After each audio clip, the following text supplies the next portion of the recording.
Oh, bro, did I just break my window? Okay, no. Go on. All right, stop. What's up, guys? Jordan. Today we're starting my new podcast, the Undergraduate Survival Guide. And the whole point of this is to go through talking to interviewing different students about their experience at university. Today, I should have prepared you for this actually. I'm going to gas you up for this intro. But today, I got my friend Doobie here. And the reason why I got Doobie first is because this is the guy I look up to the most. He's Get out! He started SFW at uni, like a social enterprise, is doing really well. He was a president of ACS. He's probably the only guy I know that's gone through leading so much stuff, as well as uni, as well as like typical life issues, and still comes out the other side smiling. So that's your intro, man. How do you feel? Hey. You like to exaggerate, but I'll take it and be happy. Hey guys, happy to be here. University's been a very interesting, mad journey. So happy to be able to talk to some guys about the experience. Love that, man. Love that. The whole point of this, I kind of touched on it with you in the past as well, but I mostly just want to talk about how you experience uni as a whole and like what I guess it's different now because you're basically graduating. But looking back at your time so far and how it's kind of changed you as a person. So I want to start by talking about like how you were from private school, sorry. And obviously being a black student, I suppose it's typical. The stereotype is that black students are poorer, we come from like public school or lesser, more disadvantaged backgrounds. So what was that like for you coming into the black community as, I suppose in the early days at least, seen as someone who's not fully part of the community? If that makes sense.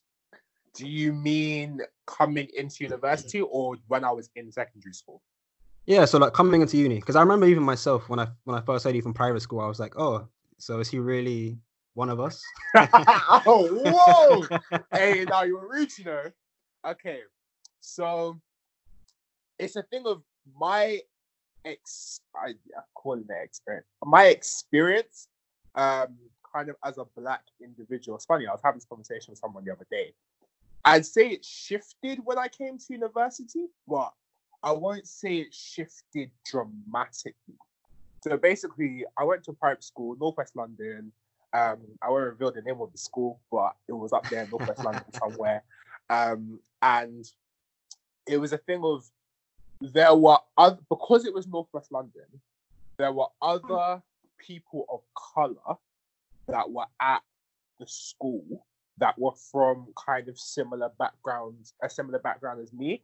And when I say similar background as me, I mean in terms of culture, background, family values, things like that. Yeah. And the way my school worked, there was the small group of ethnic minority people that shared that commonality, and then there was everybody else. And we were, at least in terms of my year, you could count the number of us on your hands.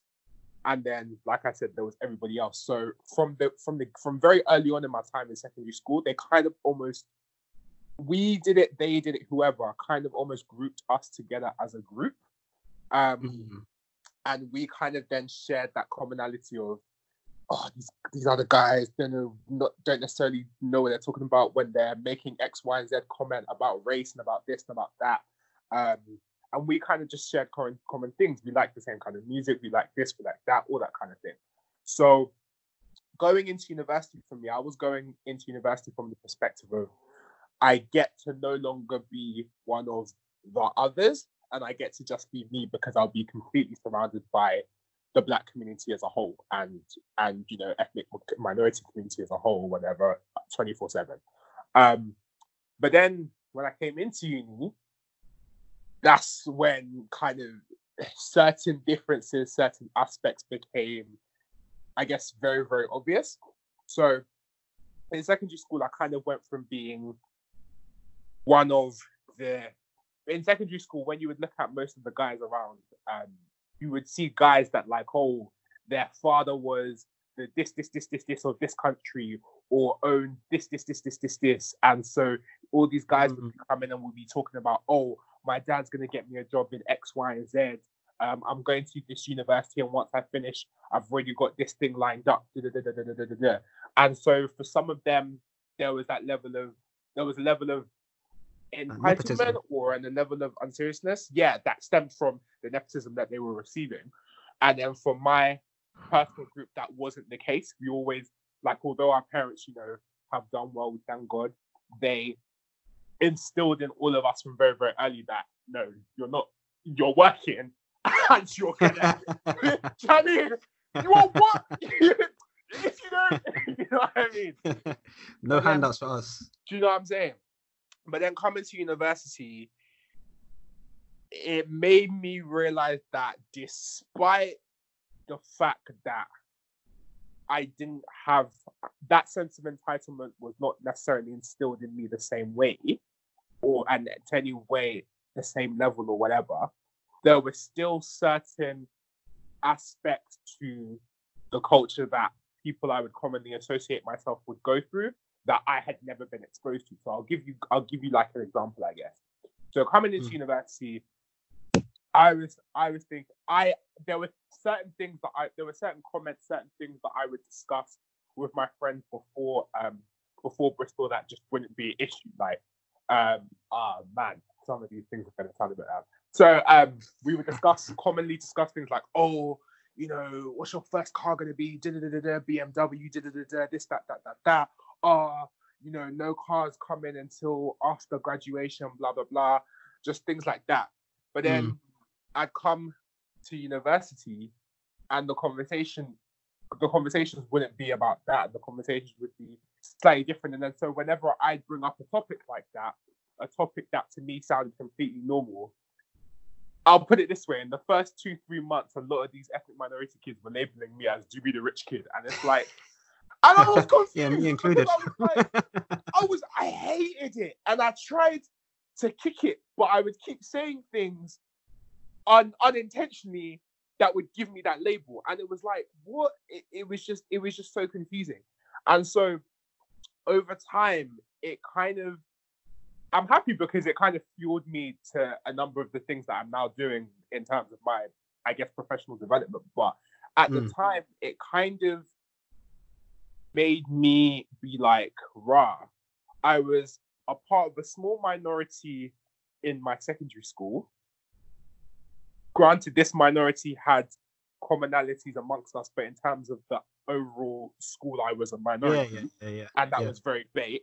And I'm coming to university, and although I'm now relating to all the people that I surround myself with, I'm still that minority, but in a different kind of way. And it was just like, I don't want to say two extremes of the situation, but that's what it felt like. And it was almost like here we go again, but I've got to do this differently kind of thing, which was kind of long, but on one hand, I'd say it was kind of long because it was like, it made me realize that university, no matter where you go, you're going to have differences with whoever you come across. But then also on the other hand, it was definitely an educational experience and a humbling experience that I didn't realize that I needed. And that's what university will do to you. And very early months, you will be brought towards situations that you didn't know existed in your secondary school bubble, one way or another, and that bubble is gonna pop quickly, and then you're in the university bubble, and then that's another story. But yeah, so I think that was the main thing for me, just not realizing that I was behaving a certain way and thinking that I was, the hard working, coming then to university and seeing, oh, right, I actually had certain privileges that I didn't even clock I had. Cool. What do we do from here?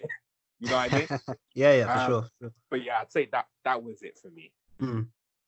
It's interesting because, like, I mean, obviously, I didn't really have a change in class coming to uni.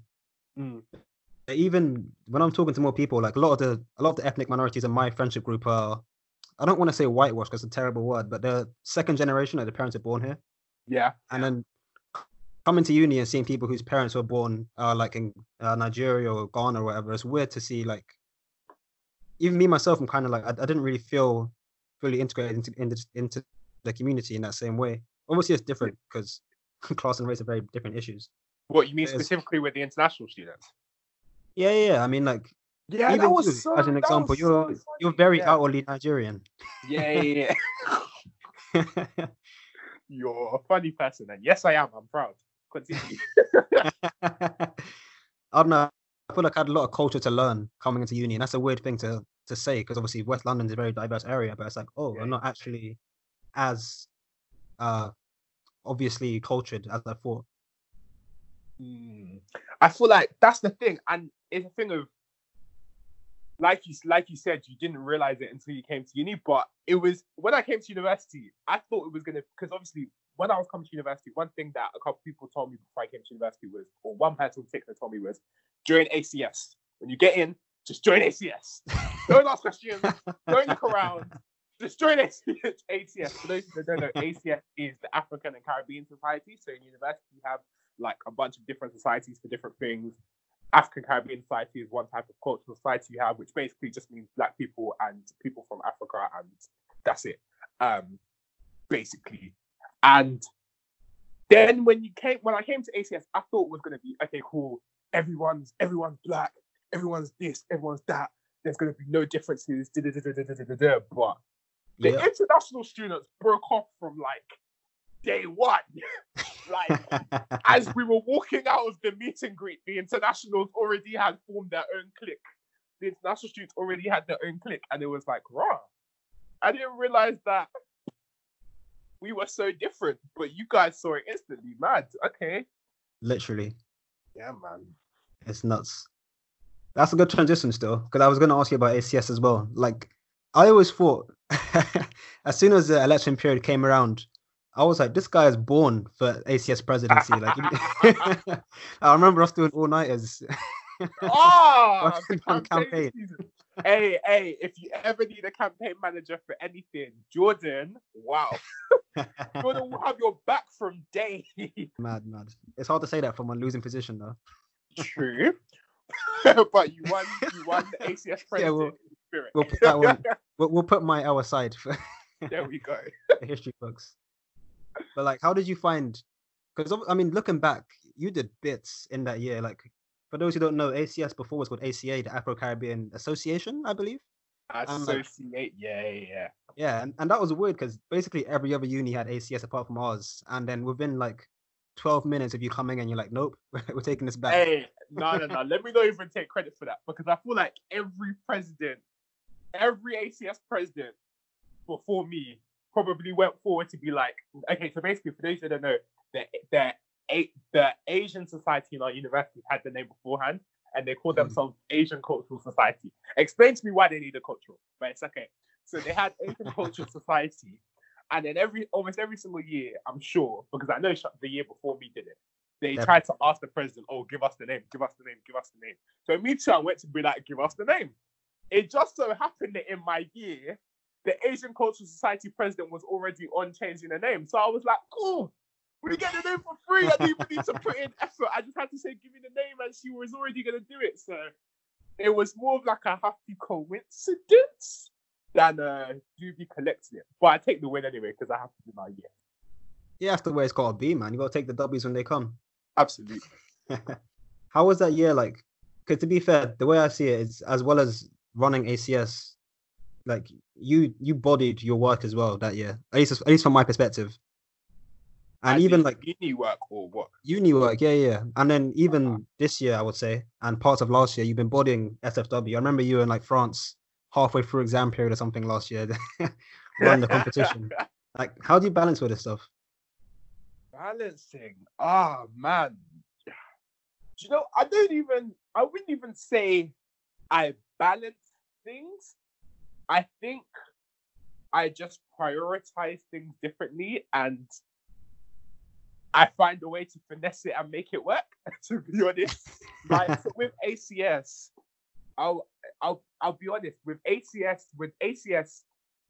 was second year, and from day one, ACS, I was like, cool, to be honest, I enjoy ACS more than I enjoy my degree. So I'll just be doing ACS for the most part. Degree can take a back seat and I'll do it where I can.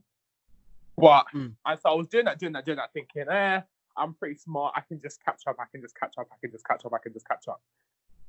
I was doing ACS. Come second term, I clocked, oh, I actually can't do this. This actually doesn't work. Okay, cool.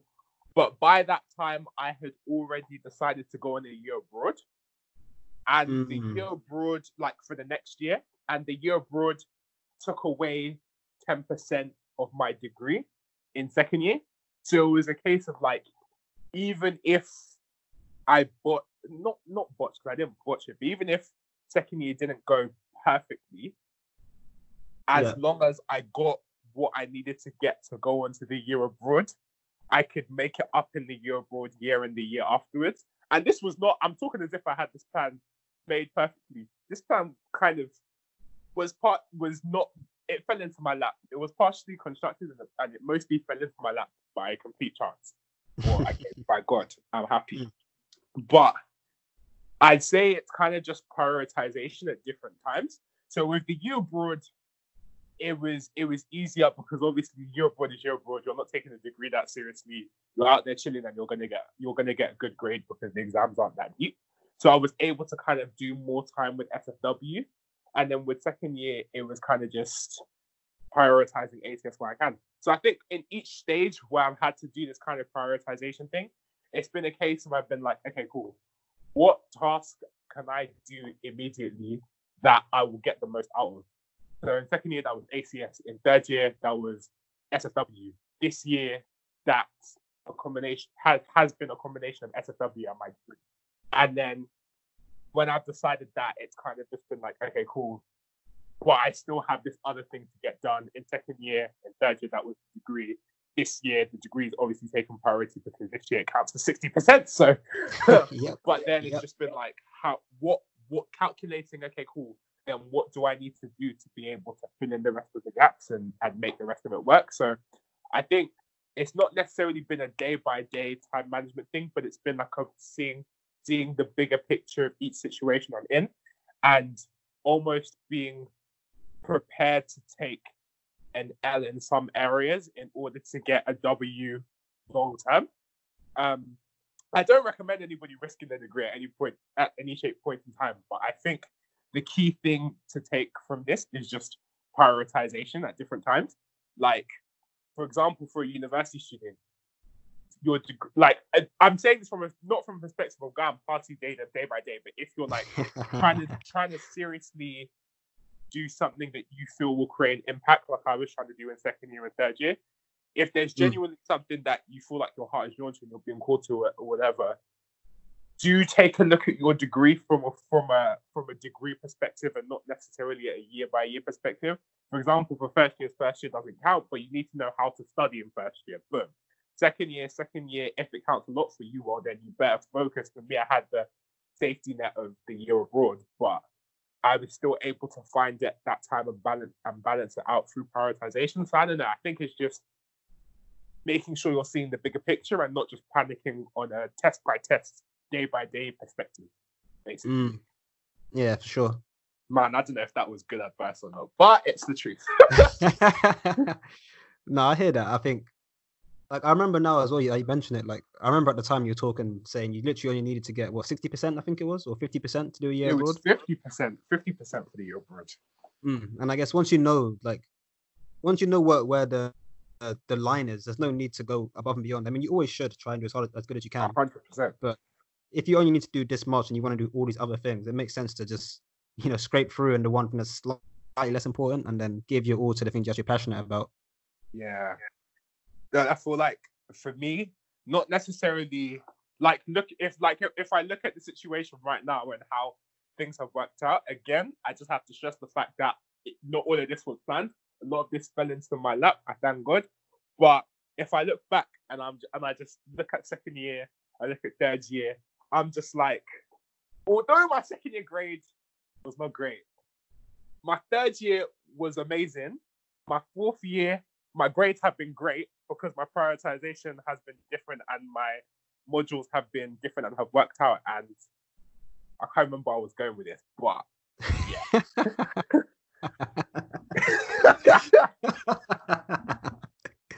Oh, mad. Nah, I know what you mean though. How would you say like?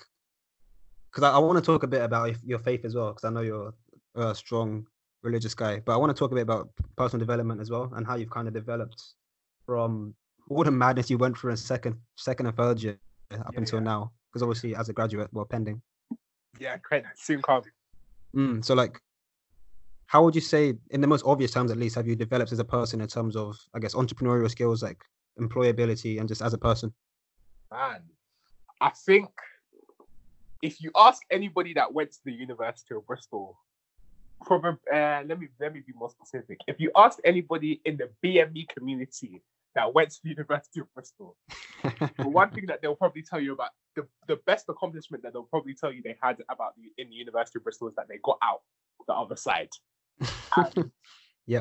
Just being completely factual. And although people will say this and that, I think one thing I'll say about Bristol, I don't know about other universities, but one thing about Bristol is there are a lot of challenges that a lot of us have faced over our time at university. Some things have been peak, but in everything, at the end of it, it has made each of us so much stronger. So I'll give you, for me, I think second year was a big, second year was big, man. I think second year for me, it was a thing. There was a personal aspect. There was a way I work kind of aspect. And then there was a whole nother aspect. But in terms of the personal aspect for me, I think basically coming to university, I'm someone that I like people. I'm a people person. And when I came to university, I was looking to be a people person and continue the way I am. But there was a level of immaturity there that I realized a lot of my friends around me didn't have. And that kind of affected the way I was forming relationships with people. I can't lie, at times I was a bit fake with certain people. And just, it kind of led me to a point in second year where I was looking around at the people I was talking to. And in second year, if you ask someone, oh, do you know Duby? They'll say, oh, yeah, that ACS president guy. But if you sit down and ask me, oh, okay, you're bored, who are you going to call? I'll really be scratching my head thinking, who can I actually call in this state of boredom? And for me, that was a thing of going through second year and feeling almost alone at certain points in second year. And then obviously moving into third year, it enabled me to just sit down and evaluate the way that I conducted myself around people, the way I tried to make friends, the way I was, and then kind of just break certain fakenesses and certain things that I didn't like that I was doing down and move forward with that. And I think that was a real personal thing for me. And so then going into third year then became really, really useful when I went on a year abroad, because it allowed me to just kind of not talk to people and have an excuse of, oh, I'm actually far away, so I don't need to. Do you know what I mean? Yeah. And then just naturally, I was able to be like, okay, cool. Who am I actually friends with? Who actually calls me? Who do I actually call? What's real? What's fake? And then just drop all the fakeness and just be me. And I think third year, going from second year to third year being away from Bristol, being away from everything, it was just really a time of just enabling me to be me and realizing who I am, who I want to be, and certain attributes about me. So then coming back into fourth year, I entered fourth year and I didn't even care. I was like, I will be me. If you don't like it, if you don't like that I'm loud, if you don't like that I'll see you and I'll just shout at you and hug you. We don't need to be friends. It's okay. I don't need to pretend for this person or that person. I don't need to go in here and pretend like the words you're saying I'm not finding offensive. Do you know what I mean? There's no need to pretend and try and force myself on people, have them force themselves on me, blah, blah, blah, all that kind of thing. In going from second year to third year to fourth year, that was a huge transition for me. Just learning to be comfortable in my own skin, learning to not encourage fake friendships around me, and just learning to basically be real. So I think that was the personal aspect that kind of went through it. In time, obviously, we've already gone over the work, the time management, all that kind of thing. But then also, I don't know, man. I think the loneliness bit of it of second year, kind of, and a lot of people that go to university, especially Bristol, will tell you this. There was a point in second year where I just wasn't happy, I think. And I feel like when you're in university, and for me, just a little bit more insight, when I was in second year, I was basically living on my own. So I was in fact, I wasn't living on my own. I was in a studio apartment inside a place, and I knew one or two other guys living there. But where their rooms were so far from me. One of the guys was always in London, so like I didn't really interact with them that much. And so then that meant like most of the time was second year, if I was in my room, I was really just on my ones. So like there were parts of second year where I was just like sad in my room, just chilling, sitting down. But and in university, when you go through that, it's a little bit different because I guess you're more mature and you're more realized of your own emotions than going through anything like that beforehand. And so that was a growth period for me because it was a case of just being like, I hate this emotion. What am I going to do about it? Boom, let's go.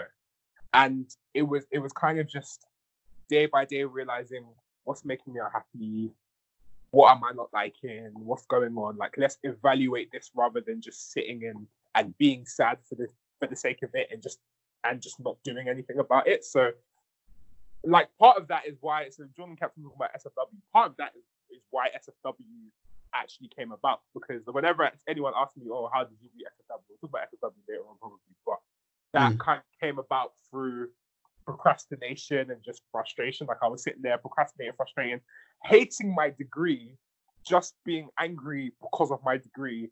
And then there was this like best friend quiz that I was going about, and one of the questions that you ask your friend is, what would be your dream job if money wasn't an option? And mine was, like youth mentorship and helping out young people like with their professional thing. And I was like, okay, cool, let's do this, I'm tired. And they just started doing it. So like mad small things like that, from a place of from sitting in a negative place and being able to be productive like that was kind of also something that built and got a bit stronger in me through second year. And then now going into third year, fourth year, well, here I am. But I think that's kind of where the development happened. So like on a friendship level, like learning how to be more, I guess, resourceful, better with my time, that kind of thing. And then just learning how to deal with myself in sad periods.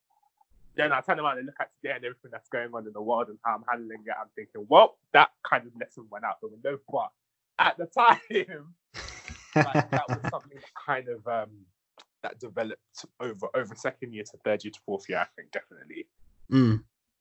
Mad, man. What about you, man? How was second year to third year to fourth year for you? Fam, for me, like I was going to talk about that as well, like because you mentioned now second year you felt lonely a lot of the time. I feel like even me, second year, I was living with 7 other guys, and half of the time I was sitting there like, bro. Cool shit was the plug back then. Still, it was a spot. But even me, like having 7 other guys that are all very similar to each other, all enjoy going out, all enjoy going gym together, all go ASS together. Me being that one guy in the flat, like, oh, I don't really want to go SWS today. I don't really want to go library today. Like, it's nuts because these guys were literally 2 footsteps away in the next door. But even then, I still felt very reserved. Like I couldn't really interact with them. Yeah, and I feel like, yeah, exactly.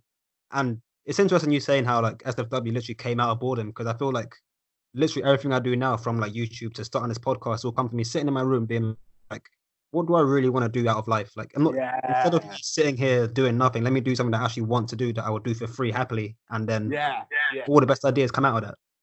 100%. It's nuts though, because like, even though looking back now, I'm kind of like somewhat grateful that I went through like hard times. I'm also not like, like it's just not fun.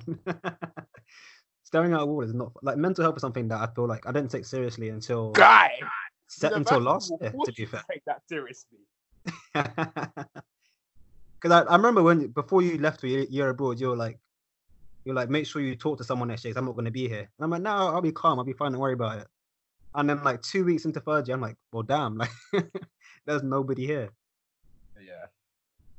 it's mad. Like I didn't even realize that being lonely was a real thing until uni, and that's probably as far as mental health goes, it's probably been the most challenging part for like just growth in general, just life. 100%.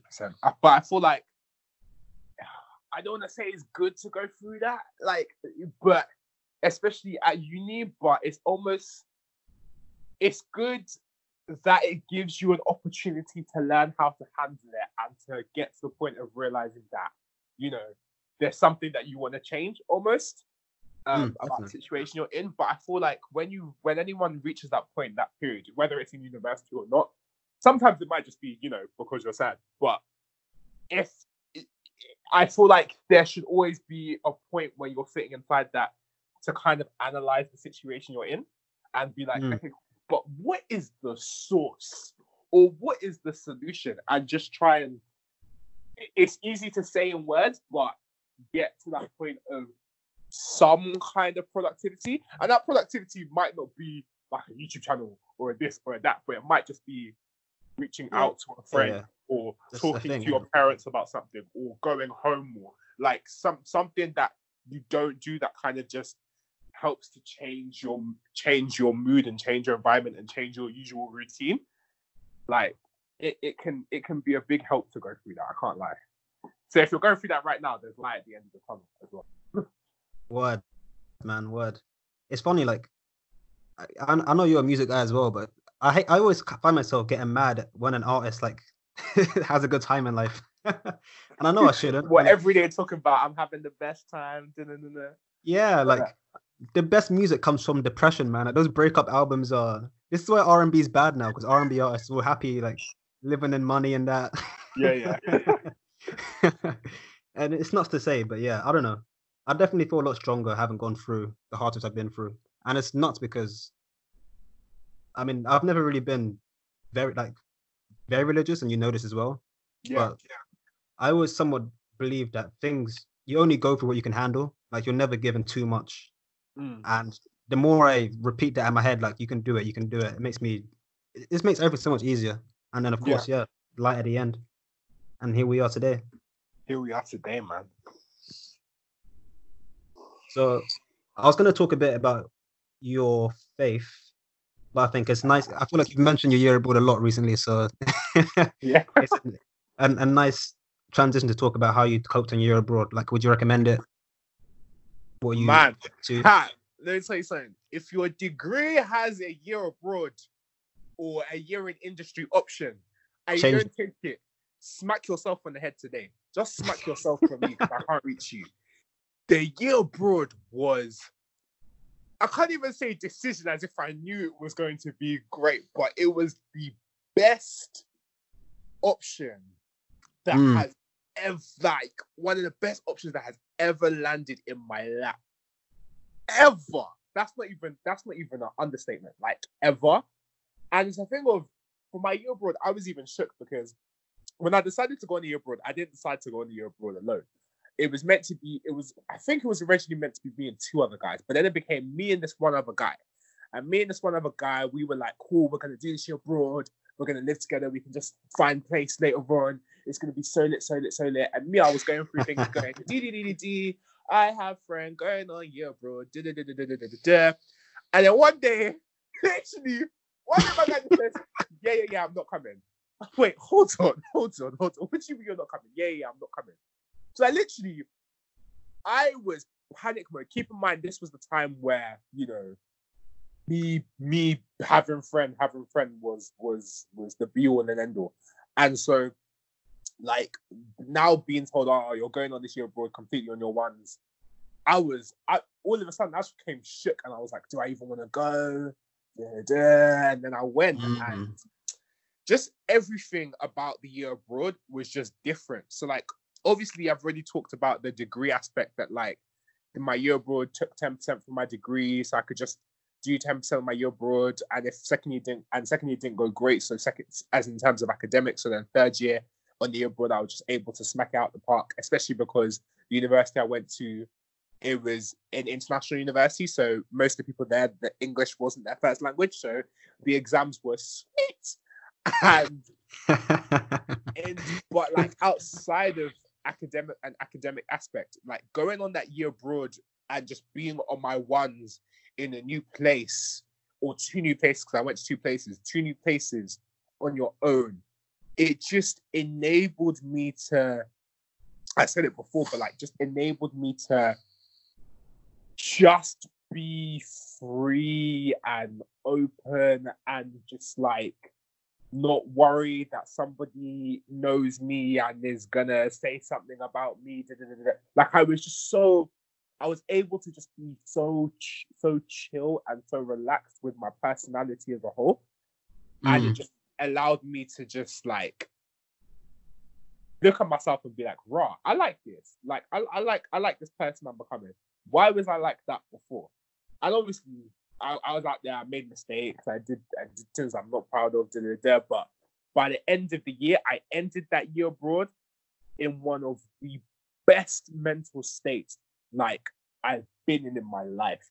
And yeah, man, honestly, like just going through that year abroad and just being able to evaluate everything I thought about myself, I thought about my life, I thought about situations, and just one by one be like, okay, cool, X that box, tick that box, X that box, tick that box. It was just different, man. And obviously, new cultures, new places. It was basically a year-long holiday. I can't even lie. I had fun. It was lit. Like, it was very fun. Like, it was just chilling, relaxing, enjoying, going places. It was a great experience. And then also, the last bit was like, obviously, because it's a year abroad, I had more free time and stuff. Jordan mentioned it before, but like I was doing stuff for Strength from within that year. And so because I was on that year abroad, like, and classes weren't that deep and I had bare time, like I could spend a lot of my time trying to get this project that I had thought of, that I knew if I had just gone straight into final year in Bristol would not happen in anywhere near the same way. I could just get it.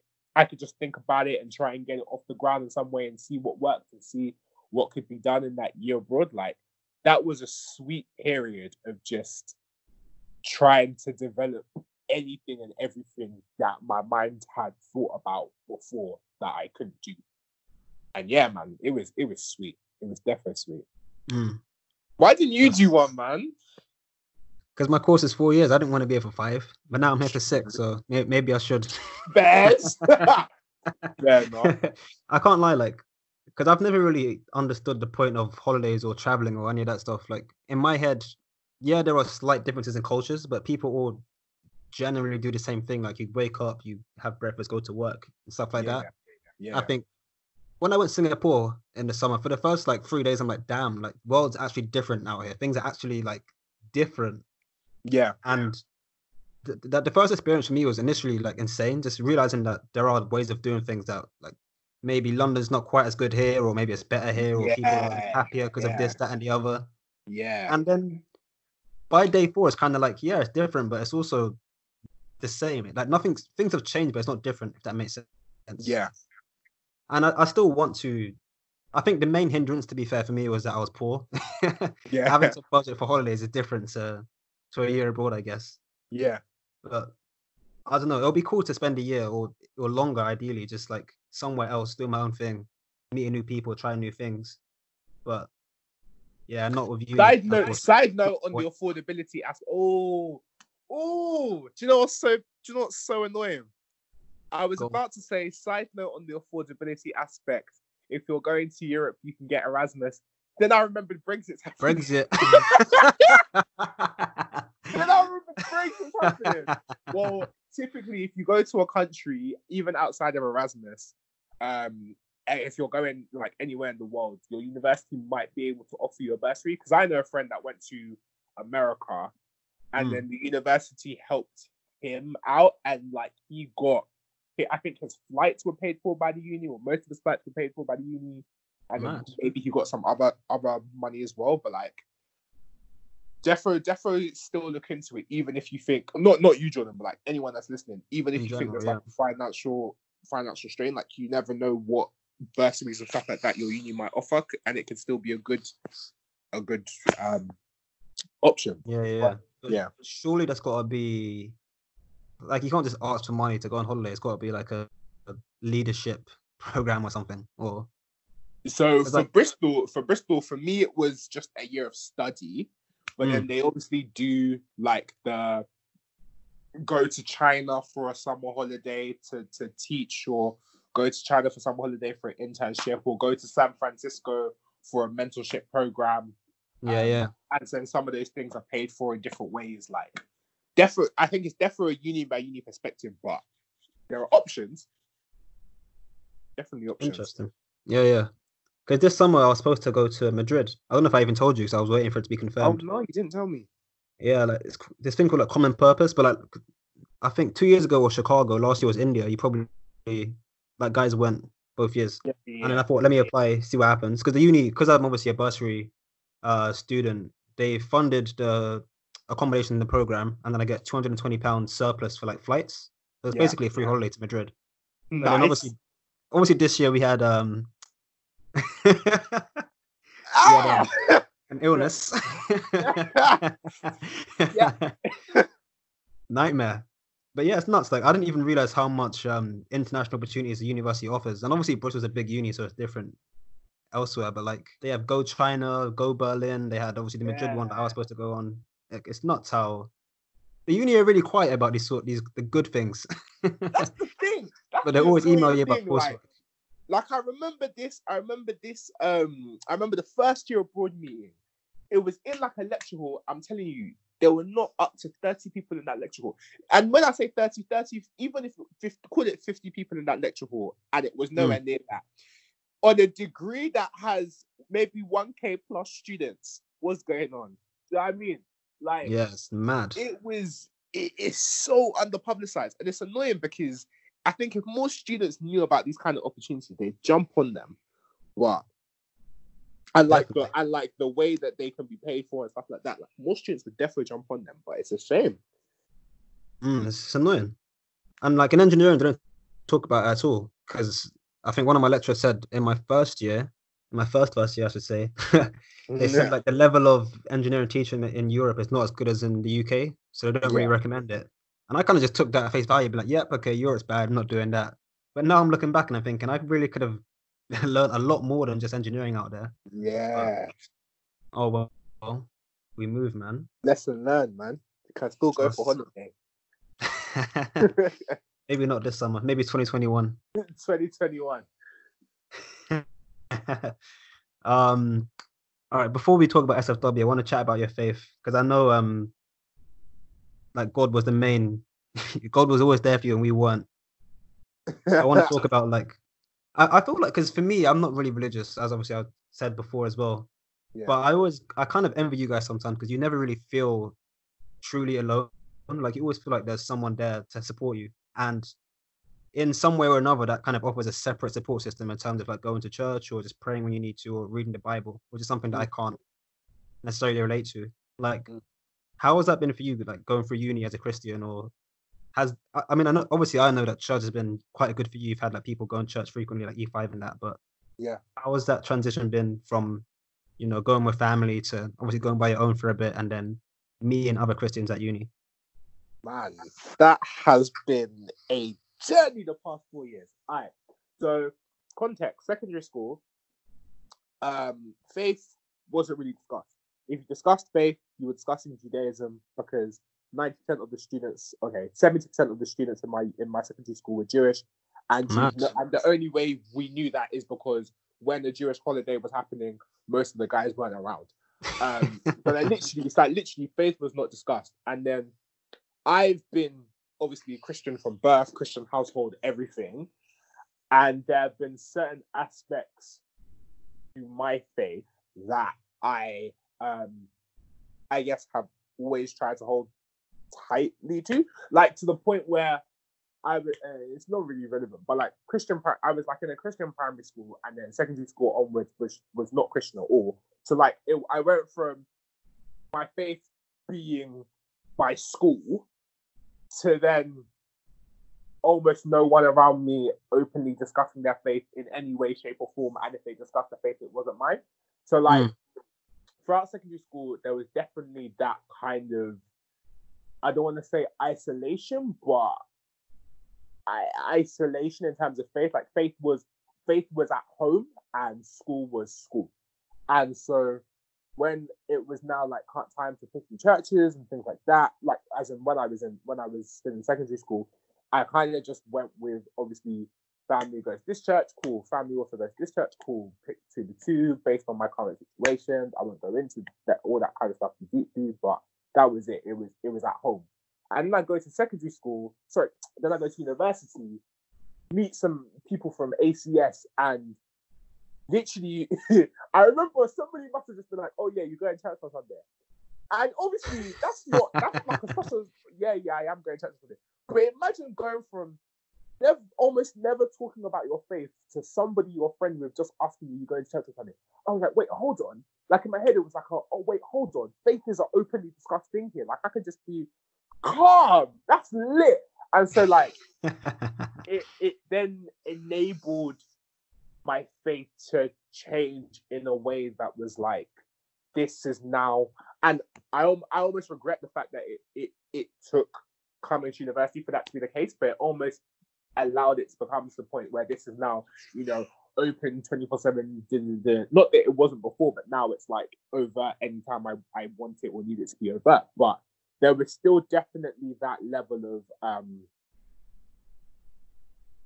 infancy in my faith that came from the fact that obviously faith was just an at-home thing, and like I didn't understand certain aspects of my faith at all. So now coming to university, and there were people that left, right, and center. They were strong in Christianity, strong in their faith, strong in their faith. It was. I think for some people, and for me somewhat, it was intimidating. But then in another way, it was almost aspirational. Like, oh my gosh, like God that I've known, but it's almost just been, God has given me rules, and I have to just obey the rules, and that's it. These people that I see around me have such a deep, emotional connection with God, and discuss it so openly. Like, I want to reach that stage. I want to reach that stage. I want to reach that stage. But then obviously still first year, second year, university, I mean, like, university boy, like it wasn't. I wasn't behaving that way, the way that I should have been. Although certain areas I was trying to, I just wasn't. So then, like that, but that was kind of like a journey of, okay, cool. Like literally, I'll go to church, everybody will be there, dinner thing, and I in Bristol have gone to a church that was like very, when it's time to sing, everybody hands up, praising God, that's you and God time. And me, I was looking around like, I don't want no one to see me. I don't want nobody to see me with my hand raised, please. Like I was very. I was at a level of infancy that I did not realize I was at, and I had like a level of caring so much about other people and not just caring about me and God that I didn't realize I had. So then now comes year abroad time, and like I said, year abroad was really a time for me to just like not care about anybody else around me, just be me basically. That was really a time where my faith grew, and it grew because coming to university allowed me to reach the point where my faith was an open discussion field. But then going on the year abroad allowed me to be like, okay, cool. Now that my faith is so open, so real, so prevalent, I know that God is the be all and end all for me. How then do I respond to that from a personal perspective when no one is around? And again, like I said, I made mistakes on that part as well. But I ended the year being in a much stronger place in my faith, especially because I was on my own in the year abroad. Like that was really cool. I want my ones. I believe God brought me here. Please, Lord, tell me what you want. So I think that was really a time where my faith, like that was the turning point, I think, for me and my faith, where it was like this is a faith where I will openly express it, but now this is my personal journey and walk. This isn't just religion for me, this is faith walk journey for me. And then now coming back to Bristol in fourth year, I almost kind of transitioned to the other side of the coin, where previously it was like, you know, I was one of the guys where, you know, my faith is real, I know God is real, but I'm not going to be open about it because it's not cool. To now be on the other side of, look, you people ain't cool. You people don't even know what you're missing. God's been here for me. I don't care who knows it. I'm going to bring God into any conversation if it comes naturally, because that's my truth, and it is what it is. Like, the confidence, I think, shifted, and it was because my relationship with God shifted as well. And again, I've been paraphrasing heavily, but there have been times that I've gone through, not only in university, but even prior to university, that I wouldn't, like, you would hear them and you'd be like, wait, what? That, like, completely firmed faith for me as a whole. That was like, yeah, there's no way God does not exist in this X, Y, and Z situation. So now, like, fourth year, I became a lot more confident in that, I think. And then in terms of, like, the things I would do, the conversations I would have with people, the way I would conduct myself, it was another aspect of just not caring what other people think about me, because ultimately I know what I'm doing and why I'm doing it, and I know, you know, whose approval I care about, and it's not the small people around me that don't decide anything for my life. So I think that was like a huge transition for me between second year, third year, fourth year, and like the year of wood is always the catalyst in all these conversations. But I think that was how my faith shifted. And then coming to fourth year, it was lit because I was strong in my faith, entered Bristol strong in my faith, and then I was seeing other people like get stronger in their faith. While I was sitting doing my own thing, everybody else was sitting there doing their thing and getting strong in their faith as well. And then in fourth year as well, because I was strong in my faith and I came back, obviously being more me, having like realized who my friends were and who my friends weren't. The people I started hanging out with in fourth year were not the people I was hanging out with in second year or first year. And that's not because there was anything wrong with those guys in second year, first year, but there was something wrong with me and the way I was conducting myself around them. And so now being in fourth year, like with my faith strong and everything, the people that were around me that I chose to hang around with, for the most part, were people that I met through church or through youth group or through student group or through another Christian friend that this, that, and the other. Like there are four guys right now that I like literally I call these guys my brothers, and these four guys, and we do like this weekly thing where we just check up on each other from a faith perspective and a personal perspective and just discuss our issues. And the way these guys have been there for me this year, it's been different. But it's like the reason why those friendships were able to develop and were able to get stronger was because that aspect of my faith like became so much stronger and was able to grow, that now my how can I say, my reason for being and my reason for interacting with different people shifted in a much more positive aspect, and I was able then to realize that just constantly, man. So I think that was it for me. Like, university made faith more real, but then there was still that personal journey I had to go on to reach the point where I'm like, I don't care what anyone thinks about me. I don't care what anyone thinks. This tin is true, and yo, yeah, calm.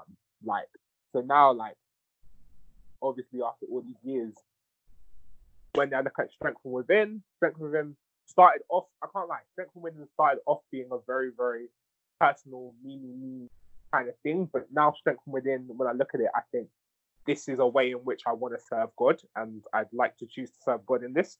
Like, when I look at my friends around me, for the most part, my friends around me are like people, obviously, like I said, that have that commonality of cool. Our lives, our day by days are very much in a biblical worldview kind of perspective. And yeah, man, I think it's just shifted a lot in terms of my the way I conduct myself from a day-to-day perspective, which has been great. It's been a great journey in university, but it came through a number of challenges and experiences, some of which I'm not happy that I went through, but I did. But you learn from your mistakes. For sure. That's nuts, I guess. I didn't really realize how much of a journey of self it was, as opposed to purely like, I read this chapter and I learned this. It's like a lot of it is, I mean, a lot of it is to do with scripture and of course your relationship with God as well. But I Yeah. didn't really appreciate how much of it is all down to you as well and your own journey and how you discover these elements of your faith within yourself that you didn't even know you had before. So Mm. it's weird to hit like, and we talk all the time, but I didn't really appreciate how long the journey was and how many different phases of like your faith you went through. Guys, phases from there were different phases in secondary school, different phases before secondary school, different phases even till today. Me now and me a few months ago are very different, like different phases. This is like the thing with, especially with I think like, how can I phrase this correctly? Especially with Christianity, and I think maybe one or two other religions as well, but especially Christianity, I think the thing that separates Christianity is Christianity is not a set of rules and that's it. Christianity is a huge journey, and that journey is a journey based on a relationship of love.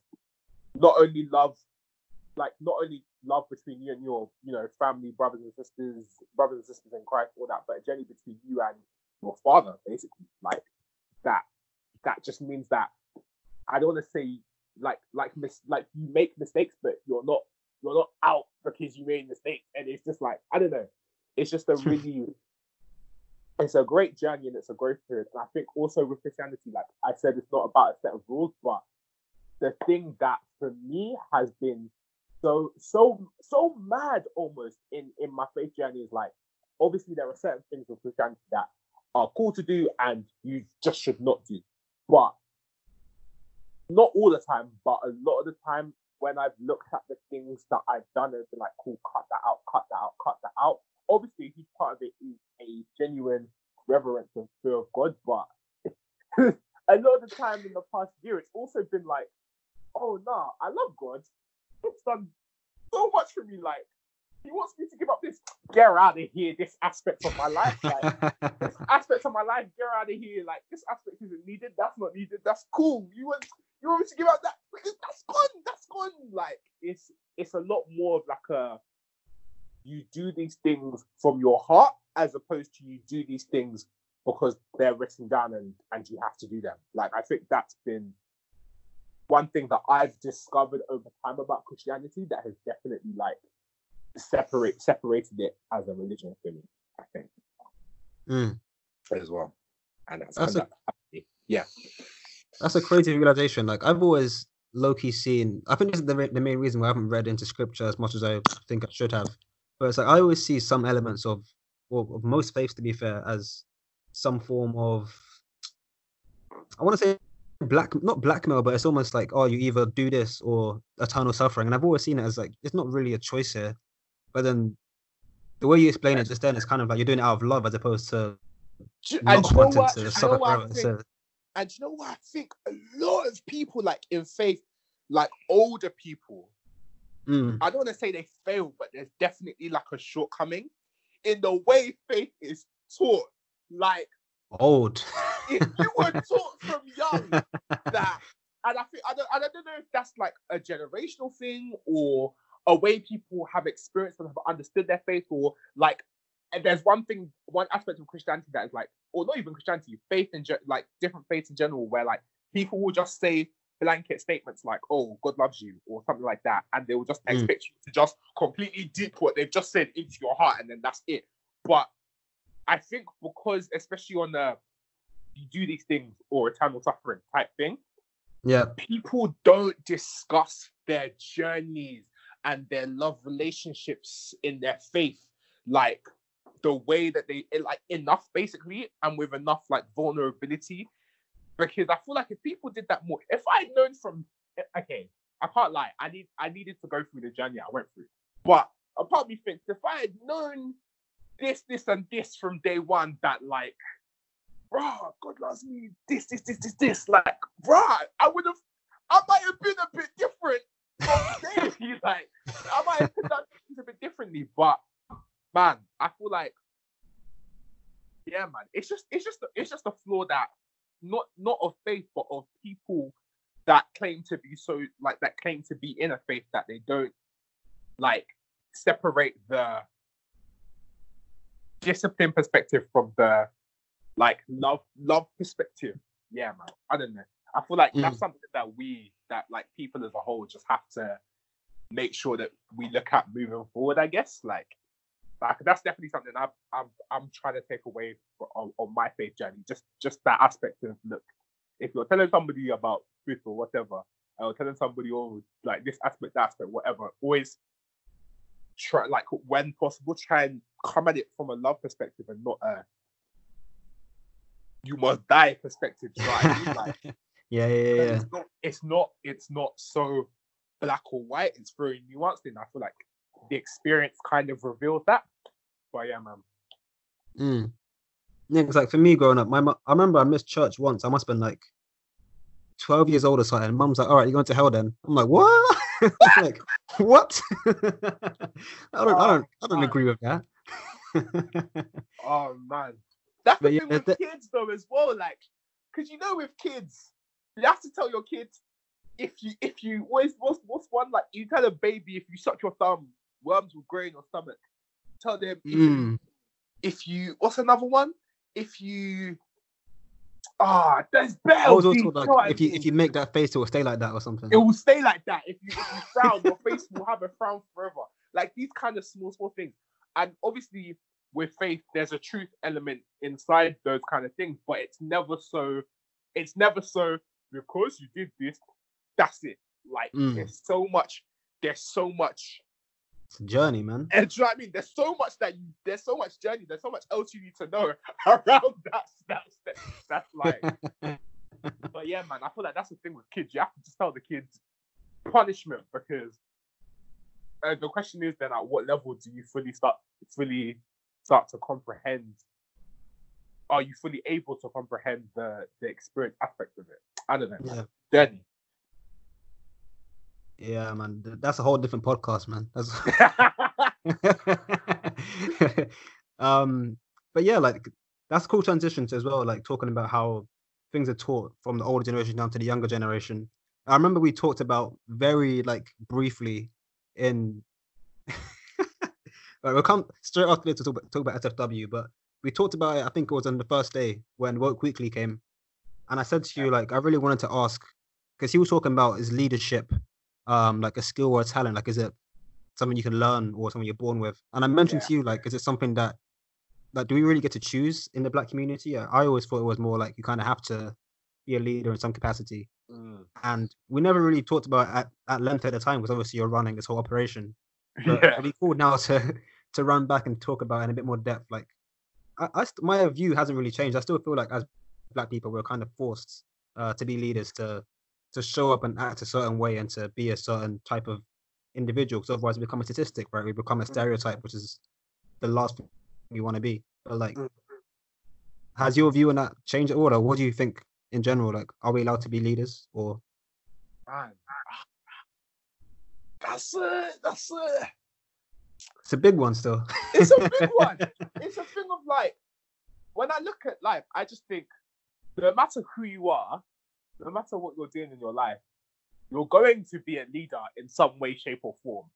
And if you're not, whether implicitly or explicitly, and if you're not, then you're probably not doing what you should be doing in your life, and there's probably consequences surrounding that, which is why you're not being a leader in that perspective. Like, because even from the littlest sense of like, okay, cool, and then obviously I see now why the Black people aspect, but even if we take away the Black people aspect of it and we take a look at, I don't know, just I'm trying to go for another group. Okay, cool. Let's stay on Black people, because if I go for another group, I can't. Yeah, it'll take a while.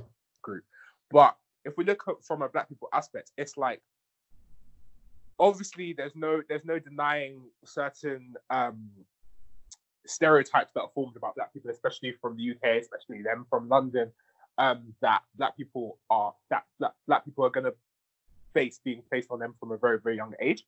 But I guess I will say for me, if I extract SFW and I extract ACF and all that kind of thing, even from just me conducting myself on a day-to-day perspective, because of the fact that I don't fit a number of those stereotypes, and I guess because of my family and my background, have always, almost always had that, I guess, drive to quote unquote succeed.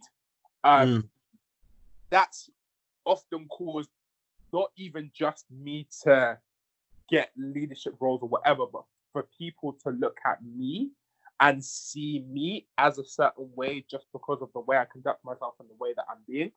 So my answer to that is like, I feel like any again, staying on black people, any black person that's, I don't want to say succeeding, but like doing something well, whether or not they realize it, is probably going to be an influence to somebody else, be it somebody that's younger than them, be it somebody that's not taking the kind of steps that individual is taking. There is always going to be that level of, oh, this person's kind of inspiring's a bit strong, but like someone to look at and just feel like, oh right, this person's doing something wicked and that kind of thing. And I feel like that's just because of the way the UK system has, or not UK system, the UK system has kind of used black people as a whole, and pre us and now currently with us as well. So when people say, because you're black, do you have to be a leader? I'd say from like a proper, have a position, have this, have that. No, you don't have to. You can just be you. But whether or not you like it, you're likely going to inspire somebody if you're not conforming to what people will see when they watch black people on TV, basically. Yeah. And that's just, and it's unfortunate that that's the way our society is. It's unfortunate that realization of, oh, I can be wicked even though I'm X, Y, or Z has to exist. But it's the way it is, and it's about the way you navigate that, acknowledging that as an individual, I think, anyway. But yeah, what's your view on it? Yeah, for sure. Like, I kind of mimic what you were saying as well, but I would word it a bit differently.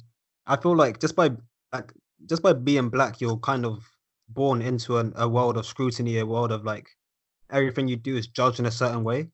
And it's like similar to what you were saying, like if you're anyone who's like kind of successful, you're automatically a role model. You're automatically like, let's say you're like, look at Stormzy, he's like the black rapper, he's like the British, the face of British rap, and you're kind of like, if you're an upcoming black artist, it's like you're kind of one source. Yeah. Whereas if you're white or any other race, you kind of have, well, not any other, but I suppose predominantly if you're white, if you want to be like an actor, there's a whole range of hundreds of different actors you can aspire to be. And it's tight because that scrutiny, I feel like whether you're Stormzy or like, some random year 13 and sixth form, you still have someone looking at you in a certain way that means that as a black person, at least in my experience, I don't feel like I've really been allowed to make mistakes, because as soon as I like do something wrong, it's like, oh, you're typical black person. Labeled with that, yeah. And it's like, I guess that's a bit different to being a leader, but I guess in my, like, for me as an older brother, it's always been like, oh, I don't want to be the dumb brother. I've got to like set the bar for my little brothers, or I've got to set the bar for my cousins, or it's always been an external push. I've never really had to form my own motivation. A lot of the time it's been extrinsic, and having that background force pushing me forward has always been like, you have to lead in that capacity, otherwise you're disappointing, I guess, or you're not doing your job if you're letting that quota down.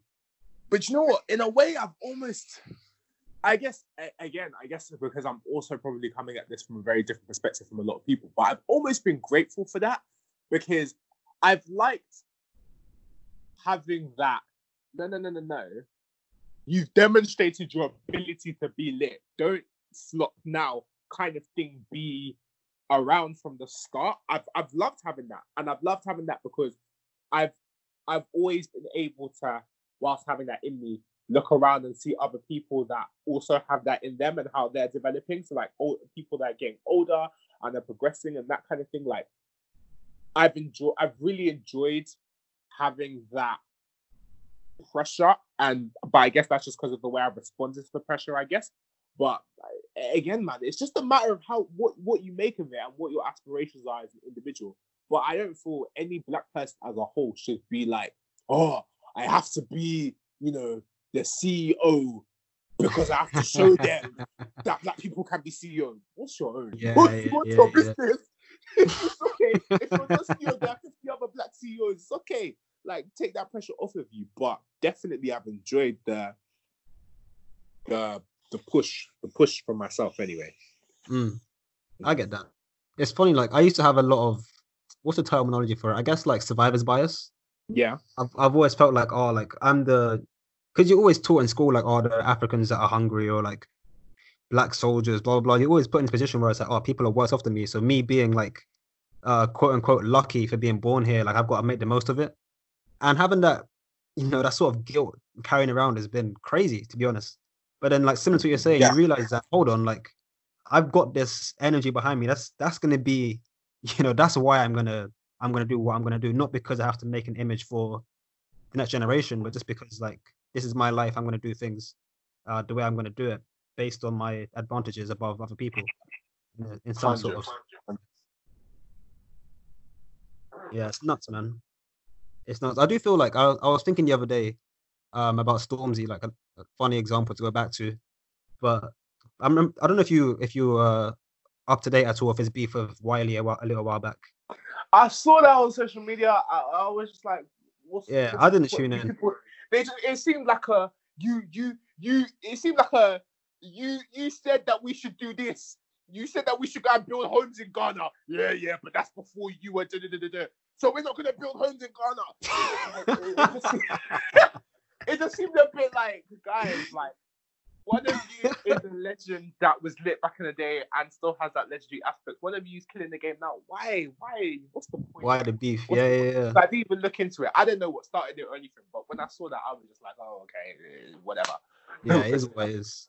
I hear that. To be fair, like, I didn't look into it much either, but I remember seeing like a chain of tweets, like, you know how Black Twitter goes, and they were saying like how Stormzy started off talking about grime. He's a grime artist. Now he's making pop music, and he's, he started off looking out for the black community, but now he's not. And I was like, initially I was like, oh, screw Stormzy, man. He's got to look out. Hold on, isn't this the Stormzy that paid how much for scholarships for people or something? Yeah, exactly. Yeah. People need to go sit down. It's nuts. But it's similar, like, because people always put him in that bracket, like, you're, a black grime artist, so you have to be a grime artist. You have to be there for the other black people coming up in grime. Yeah, but like, similar to what we were just saying with the whole black leadership thing, it's like, no, he doesn't. He can literally do whatever the hell he wants just because he made it this way. And even in my opinion, like, I don't want to go too much into that beef because I don't really care that much for the artist. But it's like, Stormzy's always been unapologetically black in some way. Like, you mentioned the scholarship, he's always talked about his experience as a black man. That you'd think would be a differentiator between, like, he's not a bum or a sellout by any means, but I digress. Man, I just feel like no matter what you do, unfortunately, because of the way no matter what you do, you're always gonna have critics and people that are gonna make comments. But all you have to do is look at those people and say, look, I'm doing me. I've achieved X, Y, and Z. When you have this same box of accomplishments in front of you, then you can tell me, and you have done some things differently to how I did them, then we can have a conversation, you can educate, and you can help me from a point of experience. But if you're not in the same industry as me, if you're not doing what I'm doing, if you're not trying to get to where I am right now or where I'm trying to get to, don't advise me, don't comment that you think I'm doing things wrong, because that's not your business. Like, Stormzy's done amazing things for the black community, for the low income community, for everything. And I just feel like haters are gonna hate, man. It's long, but they're gonna hate. It's like words, Yeah, people never really know what you do behind closed doors, and they always look out for the negative things. Exactly. But exactly. I guess on that note, like, people could be looking at you the same way. People could be looking out and not looking at the SFW stuff you're doing. Yeah, that's their business. That's their business. What else can I say to you? That's their business. But please, what's their own? If they want to look out and say X, Y, and Z, then listen, company CIC registration is right there. Go and fill out a form and do your thing. Like, People that make comments and again, I'm guilty of it too. Everyone's guilty of it. But Yeah, it's make human nature. comments, but back it up. Don't just talk, back it. You know, it's yeah, man. But it is what it is. Yeah, to me, it's about context. Like, you can't have a real opinion about context. But yeah, again, that's another podcast, isn't it? Yeah. I kind of ruined that transition, but oh, sorry. Nah, it's calm. It's me. I don't even know what I'm talking about anymore. It's been too long for me about food. But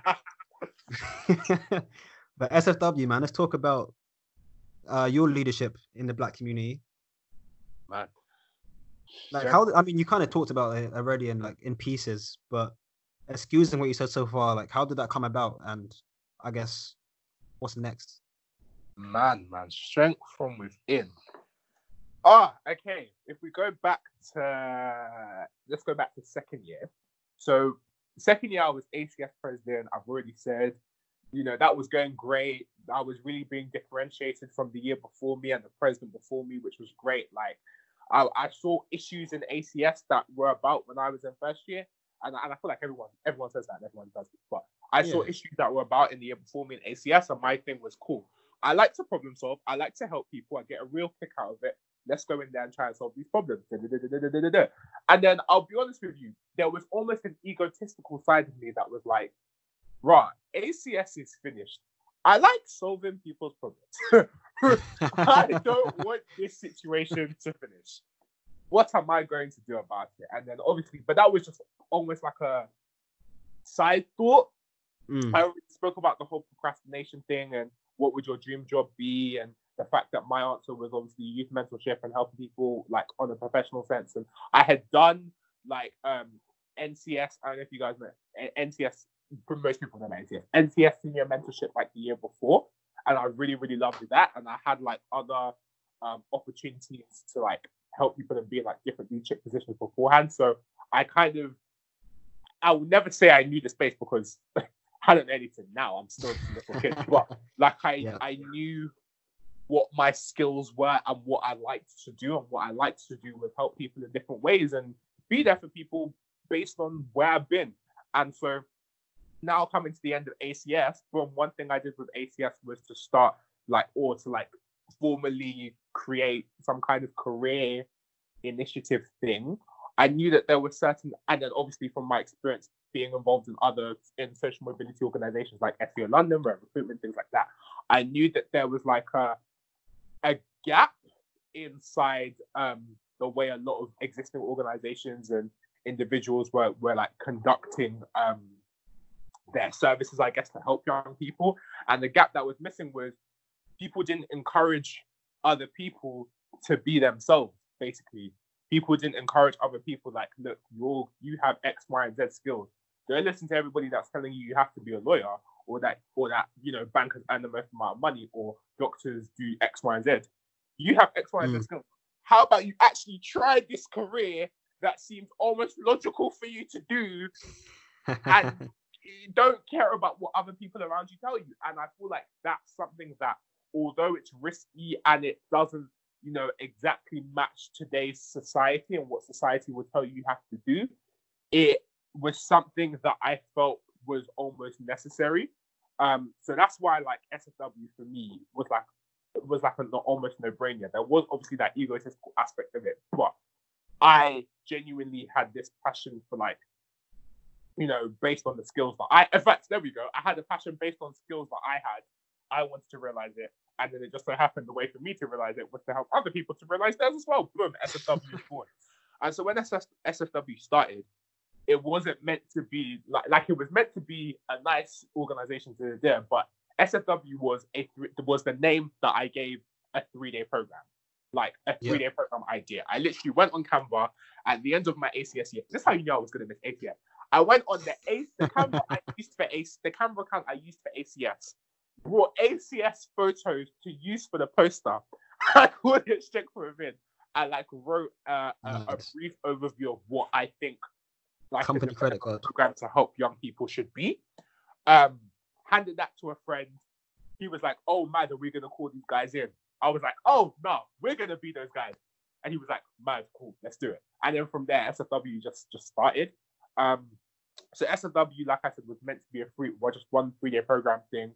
But then over time, we realized different things, like, it would be a good idea to go into schools to pitch. Cool. We didn't really do that many school visits last year. This year we've done like 3 school visits. How many school visits have we done? 3, 4 within 3 schools. Had a couple more planned, but obviously now there's not happening. But with the same schools, but there's not happening. But so then the school visit aspect was added to it. Then we realized we needed some kind of digital promotion because the 3-day program was going to be a year away. Boom. Then we came up with the idea for the YouTube series, to help with the YouTube series based on something that like I had seen another friend of mine doing like really, really well. I was like, oh, cool. If we change this, so that it like actually, could be effective to our crowd. Oh, this could work. And then we have now the YouTube series, and just over time, different ideas and different aspects to help the organization, to help other individuals in different way, kind of just were added and were changed. And now, oh my gosh, it's been 2 years. Whoa, 2 years later. Madness. Now SFW, like we've done like the first 3-day development program that was really cool, like using a lot of like personal people that I had met and things like that. We were able to get like people from really big companies in and stuff like that for the program. We've had like mentorship go on with young people. We have 2 WhatsApp group chats where we just like post opportunities on a regular basis, and have done like some CV tips and things like that, and just like provide young people with help where we can. And now we've got plans for the future that are ongoing. So I think that's been like where it starts in personal development. For the future, I'll be honest with you. If you asked me a year ago, I would have given you a straight answer. The straight answer was SFW 3-day program. is going to be, do you know what I mean? SFW, not just 3-day program, but now SFW is going to be like a vocational, like school teaching, like really, really current skills. That's it. That's what we're trying to do. That's where we're trying to go. Boom. And I think what I've learned, one thing I'll say over the past couple of months that I've learned is like, don't be too quick to think to try and get, number one, don't be too quick to try and get to the end. And number 2, don't assume you understand things that you have no experience in.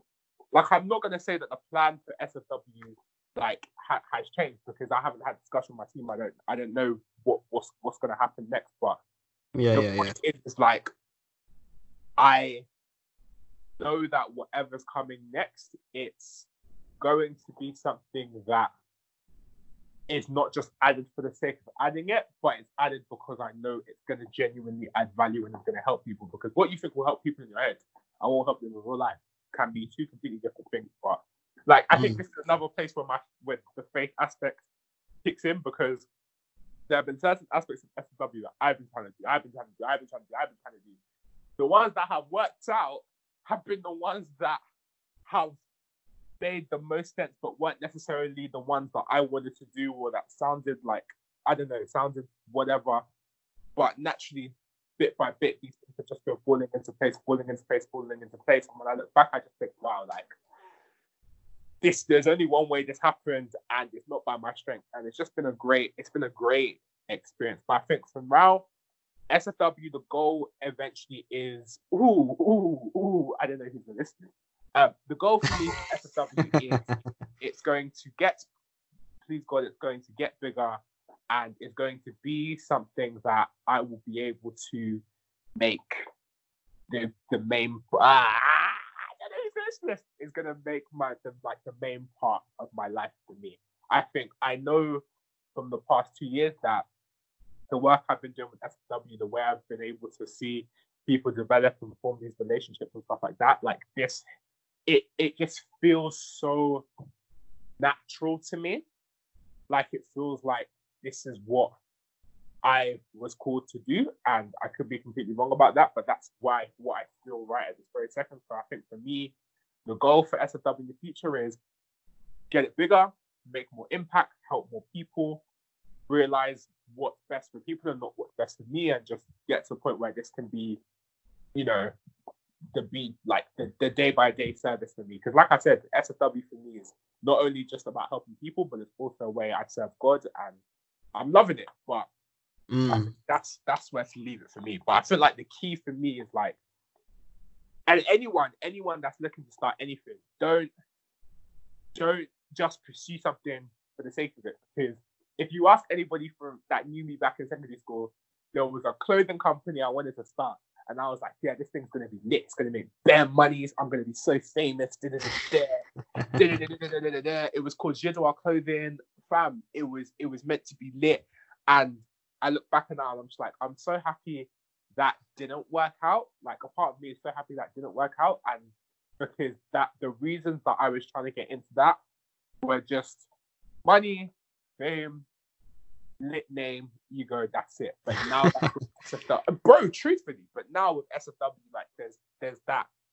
This just feels right kind of thing, and I think with whatever venture you're thinking about doing, with whatever it is you're trying to pursue, if it doesn't feel right, don't do it, or think twice about doing it, because when it feels right, you'll know that that's what you want to be doing. And I feel like that for me now, maybe not 2 years ago, but definitely now, is what I see with SFW, man. So yeah, I think that's me. Needed, man. I clocked there's like a similar trend where it's like you kind of start something and we know where it goes, and then something else lands on your lap and you kind of go with it. Like throughout the whole course of this podcast, that things just land and it sticks. It's interesting how like for me as a person as well, I always try and plan things. It's like, look, I'm going to put this video out, see how it goes. I'm going to do 4 hours of work and see how it goes. But it's always the thing that you don't expect to work. Like the video that I've got up that's got the most views on my YouTube channel is the one about how I failed my first year. Like, I actually recorded that in like March, but for 3 months I'm like, nah, no one really cares. Like, who wants to hear about me failing? Then I eventually put it up. Must have been about August, and then bang, 6,000 views. I'm like, what the hell? It's like 6,000 times more than my every other video I've ever done, and it's like, it's nuts how, at least in my experience, I feel like the things that do the best, or the things that I enjoy the most, have never been the things that I plan, even down to like days out. If I plan to go to cinema, I was like, it's a decent day. But then if I'm like, let me just go outside and play football, it ends up being the best day of summer, and that's what I remember the most. Do you know what irks me about it as well? It's a society thing. Like, honestly, anyone that's listening, forget about what society tells you should do. Forget like those guys, because it's such a society thing. The way our capitalist economy works, it's you wake up, you're meant to make money, be as digital as you possibly can. If you don't know how to code, you're going to fail in life. Like all these little things are like forcibly instilled in you from a young age. But especially now, when the world is shut down and everyone has to sit in their house and just evaluate their life choices, to be perfectly honest, it's really a time to just be like, well, how much of that stuff that everyone was telling you is important is actually important, and how much do you actually want to listen to now? And you know what I mean? Like, if we just paid a little bit less attention to what everyone else thinks and paid more attention to what we think about ourselves, and if you're obviously if you come from a faith background, what God thinks about you, then like the choices you would make in life would just be different. Man. But and then tomorrow, God forbid, we're all gonna get up and go back to capitalist society and try and make money. Boy, man. It's funny. Like, I've been ranting about illness 19 for time as well, but it's funny. Man said you don't even want to say the name. Nope. Get that out of my system. But it's nuts. Like, I've seen people on social media a lot, to be fair, saying that, I can't wait for life to get back to normal. I'm missing this, that, and the other.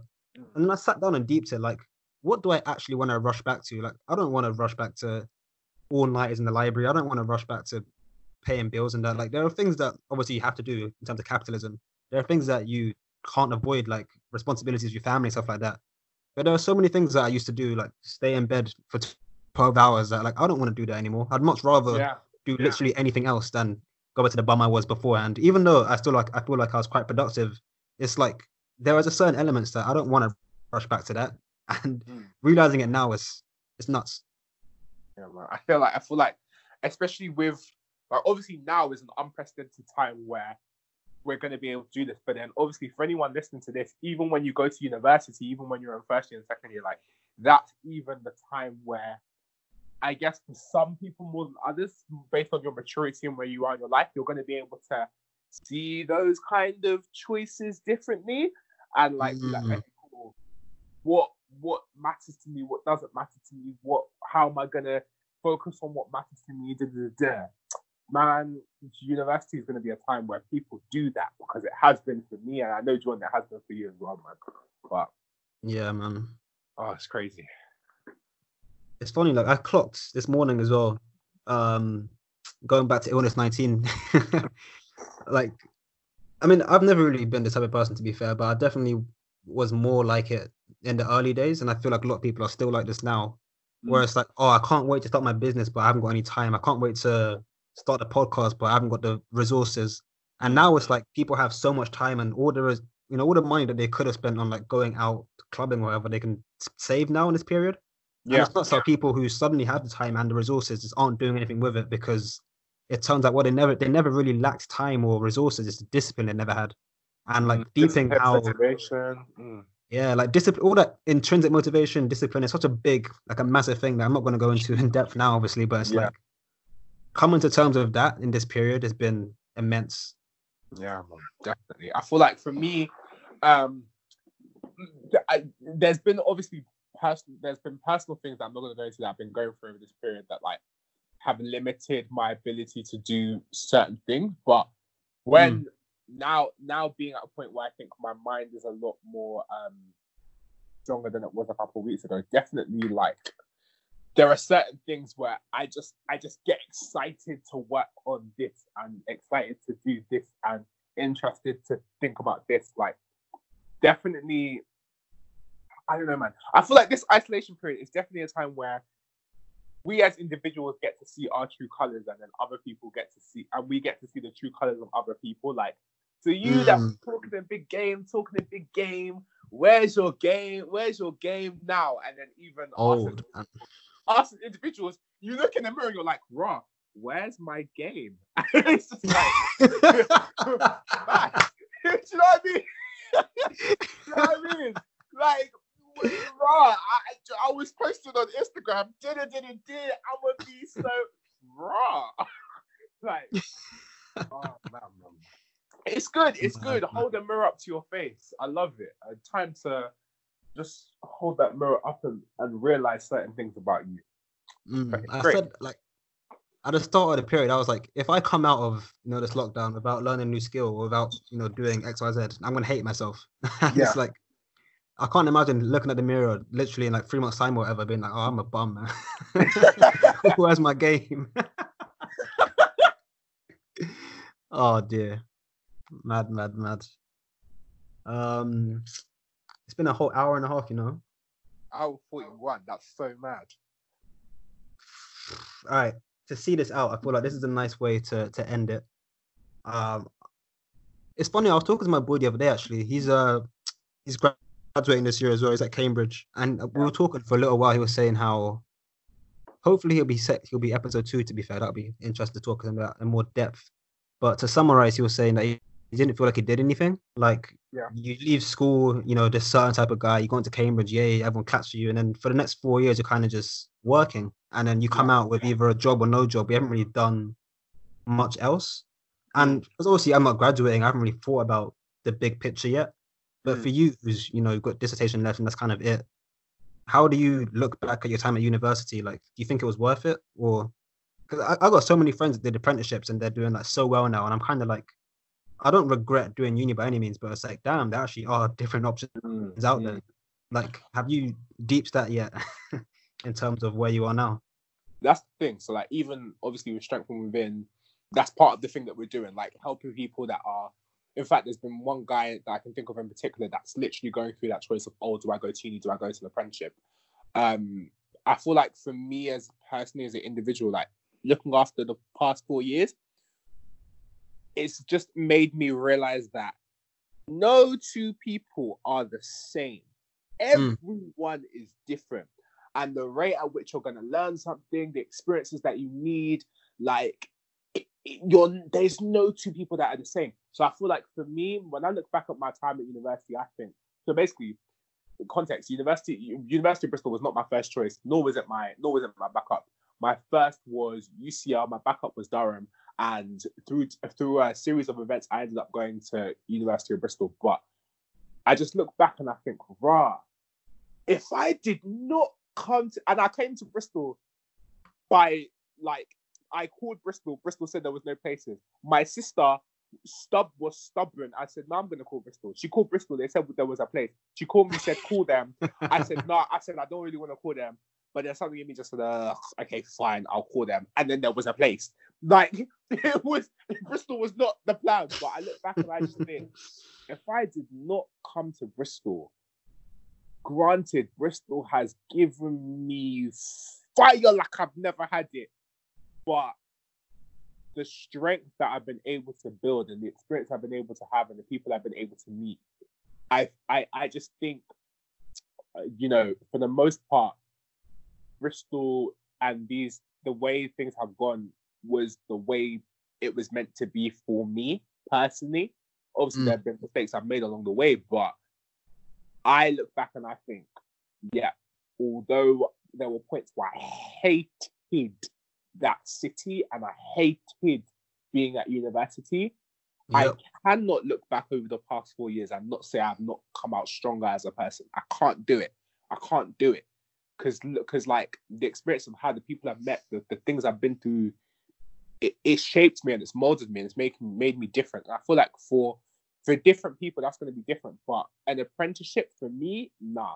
I'm definitely someone that I needed that university personal person aspect, because like I think independence. Number one, yeah, absolutely. But then also like that time just grow, because I was not mature enough to go straight into an apprenticeship. I feel like if you're going into an apprenticeship, maybe I'm wrong, but for me, there needs to be a certain maturity aspect to it. Like you need to actually be ready to go into work. Even after 3 years of a degree, I wasn't ready to go into work. Boom, I did a year abroad. So I feel like for the apprenticeship aspect, there needs to, like, that was not it for me, but it definitely is it and can be it for other people, just depending on where your head is. But yeah, man, I look at guys that are doing apprenticeship and have done apprenticeship, and I just I think about apprenticeship and I just think, you guys, man, the way you're able to just look at university and be like, yeah, society tells me university, but that's not it for me. Cool. That's like a level of strength and maturity that I almost like.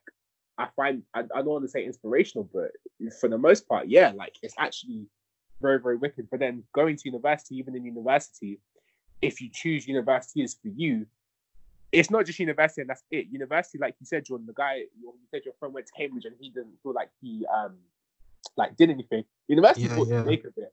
And obviously I had that UCL chip on my shoulder coming in from the get-go. I was like, no, I'm lit. I need to be lit in this university.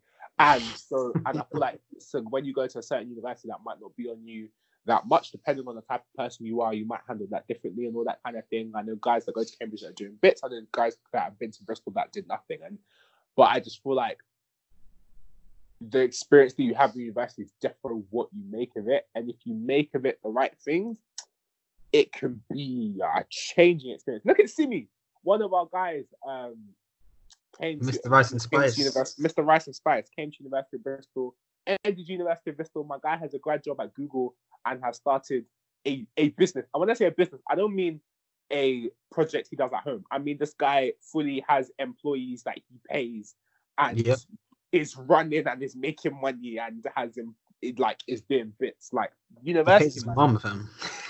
Fam, this degree, this university time, it's what you make of it. And if you go in and just like, I won't say go in with the right mindset, because I didn't go in with the right mindset, but well, for the most part. But if you go in and you make the most of it, it can change you as a person and change your life differently. But it's up to you. What do you want to do? You know?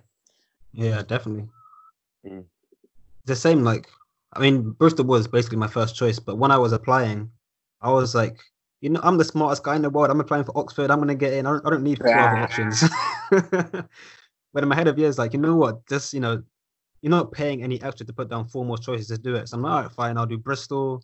I'll do Bath. Like, put just all the other top unis of engineering. Yeah. And obviously, story goes, I didn't get into Oxford, so I'm like, all right, cool. I'll put Bristol as my first offer. My firm was Bristol. My insurance, because all of my options were like A star, A star, A. So I couldn't even afford to not get that. But then I kind of came into, to be fair, like having failed first year was, in my opinion, that's when I really started uni. Like my first 2 years were kind of transitional periods almost, where I was almost like, I still thought I was crazy smart and I could afford to not work until the deadline day, and obviously that didn't work out. It's like now I've got a different perspective of uni, where it's more like the degree is one thing and then the experience is separate. I very much put the two in different ballparks, because my degree is like, engineering is one thing. I study hand and coursework or whatever, but when it comes to like talking to people or meeting friends and starting businesses or whatever, that whole experience of being independent, cooking, that's so much. Like that's a degree in itself, in my opinion. Learning to cook was like the hardest thing. Like coming to university, the degree is what you leave with, and the degree is what is gonna get you job, whatever, all that kind of thing. So the degree is so key, but you do not come to university just for that degree. That degree, in terms of your experience over the 4 years, is so minuscule. University is like, come and learn how to be a person. Like, come and learn how to navigate. Come and learn who you are. Come and learn how to go through difficult times. Come and learn mental health. Literally, Yeah, like, real, facts. it's and it's I don't know, man. I feel like, again, with the whole way people pitch university at sixth form level, I didn't know that was true with university. I didn't know. I just said, okay, cool, apprenticeship. I'm not ready to work. I don't know what industry I want to work in. Cool, university. That's it. But I did not realize university was going to shape me and change me, like the way in which it has. But yeah, man, I feel like that's definitely something that young people need to know, man, because it's different. It's different. It's funny you say that as well, because for me, I originally didn't even do engineering. I applied for maths and physics because I was like, I mean, bit of context. Like my GCSEs, for example, I didn't really care about anything other than, I don't know if your school did it, but we had the math challenge. Like did you have that as well? Yeah. Come on, Olympiad is Olympiad. Yeah, Great Kangaroo and that. Like, that's literally. I mean, I enjoyed school in terms of the overall experience, like hanging with friends and stuff like that. But I didn't really care for history or English or the skills I learned. Those were kind of just afterthoughts when I was coming to school. The only academic thing that I really enjoyed would be physics in terms of how it applies in real life, and then the math challenge, because that was when I could really flex on my mates and be like, "Oh, look, I got a gold. What did you get?" And that was that competition kind of brought out the best in me. So I followed that through into sixth form. I did maths, physics, further maths, chemistry, and then come year 13, I'm like, you know what? I don't really know what I want. All I've ever cared about was, math challenge and playing football after school. So I ended up applying for maths and physics at Oxford, and then the other ones I didn't even. Actually, no, I did maths and physics everywhere else apart from Bristol. I did engineering maths, which is obviously what I'm doing now. Then Oxford at first they said, like, are you sure you want to? Actually, no, that's not even true. I applied for physics at Bristol, and then they changed me afterwards. But then Oxford are like, your application's a lot more suited to engineering. Are you sure you want to do maths and physics? I'm like, yeah, man. That's all I've ever known, maths and physics. And then I got there, obviously failed the interview. And then within about a week, Bristol said, we read your application. We don't really think you're suited for physics, so we're putting you on Eng Maths instead. Well, they gave me a choice and I picked Eng Maths. And it's like, even coming down to the smallest part of applying to uni, like what you're actually applying for, I didn't know. You don't know. Don't know. Like, I didn't know anything about unis. I went to a few open days, but even they weren't too insightful, because the people that, at least in my experience, all the history students or the ones that have the most free time, they're like, oh yeah, we go out, we do this, we do a lot of reading at home, but otherwise it's, free time. And then engineering is like, boom, for 40 hours in the lab. Yeah. Like, it's so hard to find information for one thing, and then even when you do find it, it's not always reliable, at least in my experience. That's definitely. And it's nuts how there's so much to learn.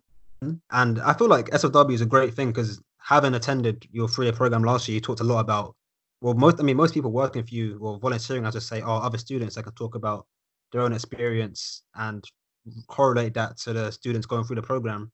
Mm. But outside of that, I don't think there's enough, student to student initiatives, I should say, to kind of bridge that gap between what you should know and what you actually know. You'd be surprised. The bet out there is just that all of us are so small and so focused, and we all have university degrees.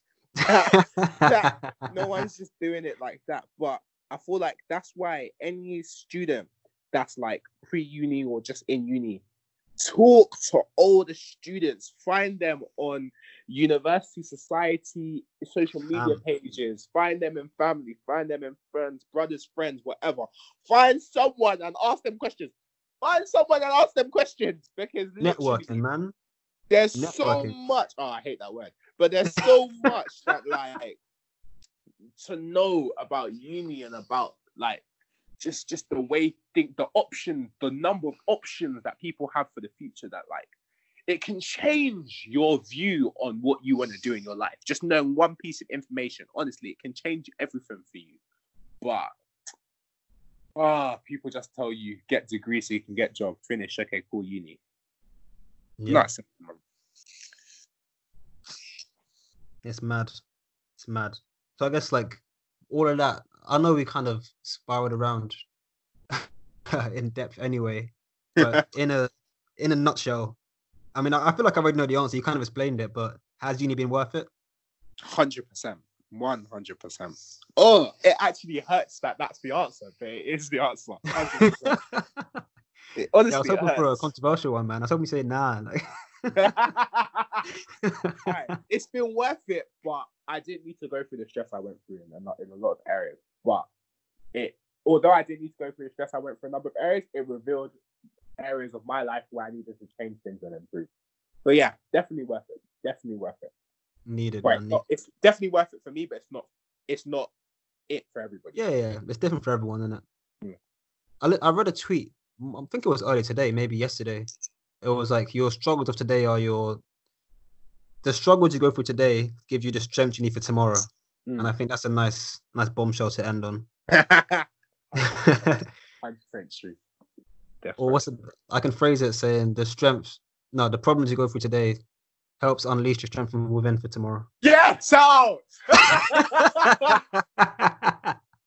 At SFW London. No, sorry. At SFW London. Find that.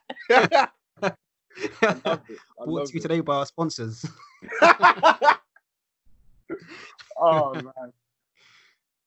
All right, mad. It's been good, man. It's been great, man. Thanks for having me.